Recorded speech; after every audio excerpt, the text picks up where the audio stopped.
صلوا علی الحبیب صلی اللہ علی محمد صلی اللہ علیہ وسلم۔ حضرت سیدنا ابن عمر رضی اللہ تعالیٰ عنہما سے روایت ہے کہ سرکار نامدار صلی اللہ تعالیٰ علیہ وسلم نے ایک انصاری کو ملاحظہ فرمایا جو اپنے بھائی کو شرم و حیا کے متعلق نصیحت کر رہے تھے، یعنی کثرت حیا سے منع کر رہے تھے۔ اتنی حیا مت کرو بھائی، ہوتا نا؟ تو سرکار صلی اللہ تعالیٰ وسلم نے دیکھ کر ارشاد فرمایا اسے چھوڑ دو، بے شک حیا ایمان سے ہے۔ نہیں، حیا ہے نا، حیا جتنی زیادہ ہو نا اتنی اچھی ہے، یہ یاد رکھ لیجئے۔ آپ نے امیر سنت کے پچھلے مدنی مذاکرہ نہیں سنا؟ کوئی نعت خان بیٹھا ہوا ہے اور وہ ٹائم نہیں ہے تو آپ حیا فرماتے، کہتے میں حیا کرتا ہوں، میں اس کو منع کروں کہ ابھی ٹائم پورا ہو گیا ہے، قاری صاحب کو میں روکوں کہ ٹائم پورا ہو گیا ہے، میں کسی چیز کو روکوں، تو یہ بعض چیزیں بہت حیا کا تقاضا کرتی ہیں۔ ہمارے اندر بعض منہ پھٹ ہوتے ہیں اور کہتے ہیں کہ یار میں کسی کے باپ سے نہیں ڈرتا۔ سنا نا یہ جملہ آپ نے؟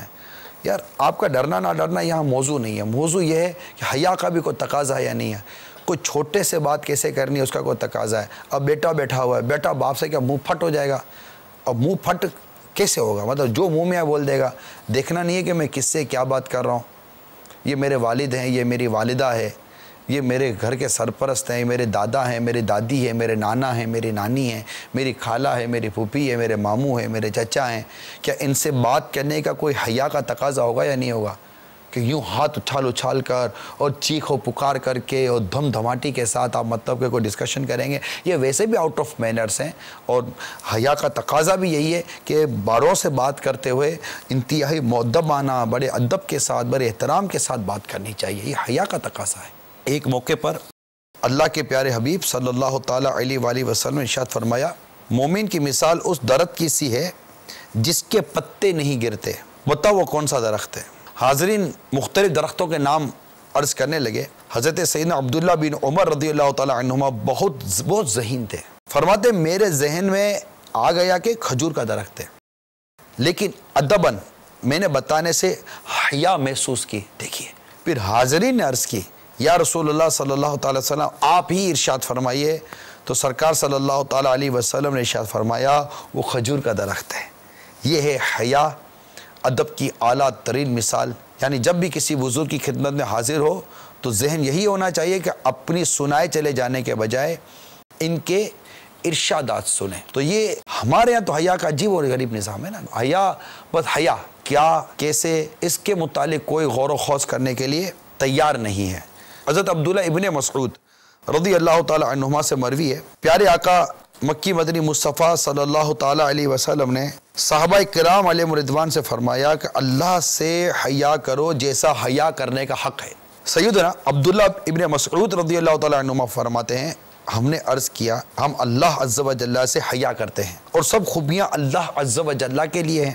ارشاد فرمایا یہ نہیں بلکہ اللہ عز و جل سے کما حقہ حیا کرنے کے معنی یہ ہیں کہ سر اور سر میں جتنے اعضاء ہیں ان کی اور پیٹ کی، اور پیٹ جن جن اعضاء کو گھیرے ہے ان کی حفاظت کرے، اور موت اور مرنے کے بعد گلنے سڑنے کو یاد کرے، اور آخرت کو چاہنے والا دنیا کی زیب و زینت چھوڑ دیتا ہے۔ تو جس نے ایسا کیا اس نے اللہ عز و جل سے شرمانے کا حق ادا کر دیا۔ مسند امام احمد کی یہ روایت ہے۔ اب دیکھیے سر کو برائی سے بچانا یہ کیا ہے؟ سر کو برائی سے بچانا یہ ہے کہ برے خیالات، گندی سوچ اور کسی مسلمان کے بارے میں بدگمانی وغیرہ سے پرہیز کیا جائے۔ اور سر کے اعضاء جیسے ہونٹ، زبان، کان، آنکھ وغیرہ کے ذریعے بھی گناہ نہ کیے جائیں۔ زبان کو گناہ سے بچانا ہے، آنکھ کو گناہ سے بچانا ہے، کان کو گناہ سے بچانا ہے۔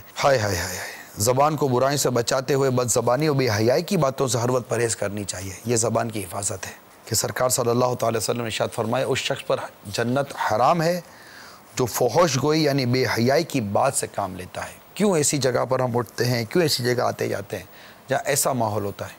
تو ان تمام چیزوں سے حیا کرنے کی حاجت ہے۔ کانوں کے معاملے میں بھی حیا اختیار فرمائیے۔ موسیقی، گانے باجے، غیبت، چگلی، فحش اور بے ہودہ گفتگو اور کسی کے عیب ہرگز نہ سنیے، یہ کانوں کی حیا ہے۔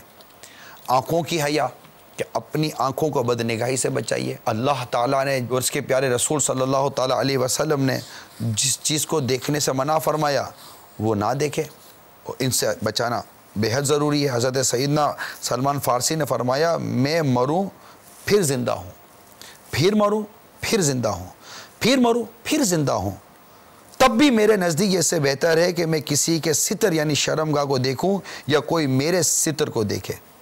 کتنی بہترین بات کی۔ ہم تو ایسی جگہ جاتے ہیں تفریحوں کے لیے جہاں ہمیں اس بات کا احساس ہی نہیں ہوتا کہ لوگوں کے ستر کھلے ہوئے ہوتے ہیں، ہم جاتے ہیں ایسی جگہوں پر، ہم کو سب اندازہ ہے، بے پردہ عورتوں کے جھرمٹ میں ہم جاتے ہیں، آپ سب اس کو جانتے ہیں۔ صلو علی الحبیب صلی اللہ علی محمد صلی اللہ علیہ وسلم۔